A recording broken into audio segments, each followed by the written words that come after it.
ఓం నమః శివాయ శ్రీమాత్రే నమః. మిత్రులకి శ్రేభిలాషులకి అలాగే నన్ను ఇంతగా ఆదరిస్తున్న యూట్యూబ్ ప్రేక్షకులందరికీ కూడా పేరు పేరు ధన్యవాదాలు.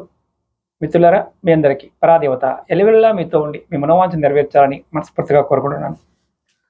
ఈరోజు మనం చాలామంది మా ఇల్లు మాకు కలిసి రావడం లేదండి, మమ్మల్ని జ్యేష్ఠాదేవి వెంటాడుతుంది, అంటే దరిద్ర బాధ వెంటాడుతుంది, డబ్బు సంపాదిస్తున్నాము కలిసి రావడం లేదు, ఏం చేయాలి, ఏం చేస్తే మాకు మా ఇల్లు కలిసి వస్తుంది? మనం ఈ సమస్య మీద కొన్ని వందల వీడియోలు చెప్పుకున్నాం, కానీ వైదికంలో కొన్ని తేలికైన మార్గాలు చూడడం జరిగింది. అవేంటి ఈరోజు మీకు ఈ వీడియోలో వివరిస్తాను. అలాగే మీకు ఈ వీడియో నచ్చినట్లయితే లైక్ చేయండి, ఛానల్ని కొత్తగా చూసే మిత్రులు సబ్స్క్రైబ్ చేసుకొని పక్కనే ఉన్న గంట సింబల్ని యాక్టివేట్ చేసుకోండి. నేను చేసే ప్రతి వీడియో కూడా మీకు నోటిఫికేషన్లో వస్తుంది. అలాగే ఖచ్చితంగా లైక్ చేయండి.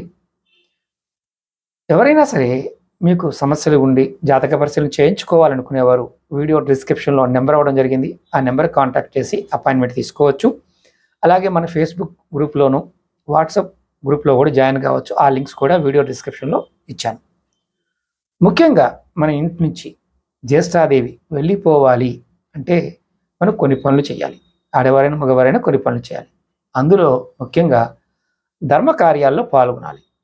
ధర్మకార్యాలంటే ఎక్కడైనా అన్నదానం జరుగుతూ ఉన్నా మనం 10 రూపాయలైనా అన్నదానానికి ఖర్చు పెట్టాలి. గోశాలలు, మొక్కలు పెంచటాలు, ఇలాంటి వాటికి సహాయం చేయటం. ఎవరైనా పేదవారికి, అంటే వారు తినడానికి కూడా ఇబ్బంది పడుతున్న వారికి మనం బియ్యము, ఉప్పు, పప్పు లాంటివి దానం చేయటం. అలాగే దేవాలయాల్లో మనం స్వచ్ఛందంగా శుభ్రం చేయటం, అలాగే అక్కడ కార్యక్రమాల్లో పాల్గొంటూ ఉండటం, ఇది కూడా మీకు ధర్మకార్యాల కిందకి వస్తుంది. అలాగే ముఖ్యంగా రెండవది, ఇది కొంచెం ఖరీదైన వ్యవహారం, యజ్ఞము, యాగము ఇలాంటి వాటిల్లో పాల్గొనడం. అలాగే ఒకవేళ మీరు చేయలేకపోయినా ఆ సేవా కార్యక్రమాలని చేస్తూ ఉండడం కూడా మీకు జ్యేష్ఠాదేవి ఇంట్లోంచి వెళ్ళిపోతుంది. అలాగే మీకు అసలు కలిసి రావడం లేదు. మీరు ఎక్కువసేపు దేవాలయాల్లో కూర్చొని మామూలుగా ధ్యానం చేస్తూ ఉండండి. అంటే కళ్ళు మూసుకొని నారాయణ నారాయణ అనుకోండి, శివయ్య శివయ్య అనుకోండి, మీ ఇష్టదేవాన్ని తలుచుకోండి. అలాగే మీరు చేస్తున్న పని, అది వృత్తి వ్యాపారం ఏదైనా సరే, తూచా తప్పకుండా పాటించండి. అంటే ఎదుటివాడి మీద కంప్లైంట్స్ చేస్తూ ఆడి మంచివాడు కాదు, వీడు మంచివాడు కాదు, అది ఇది ఇలాంటివి అనకుండా మీరు మీ ధర్మాన్ని తూచా తప్పకుండా పాటించండి. అలాగే తప్పులు చేసిన వారిని క్షమించండి.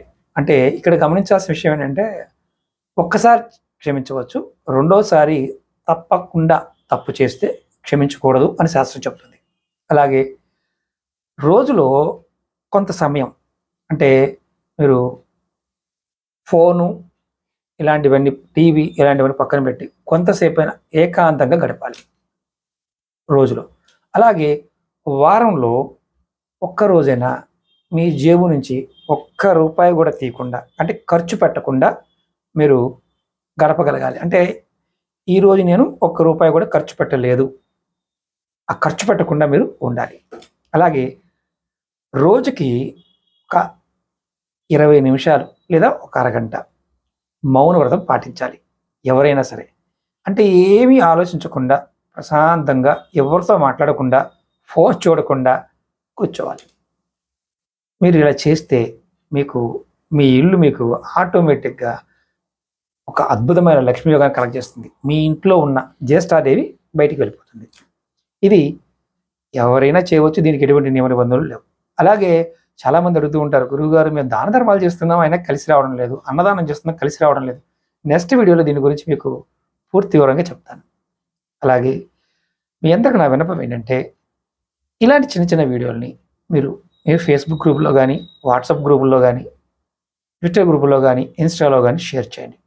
చాలామంది తెలుసుకొని వారి జీవితాల్లో మార్పు తెచ్చుకుంటారు.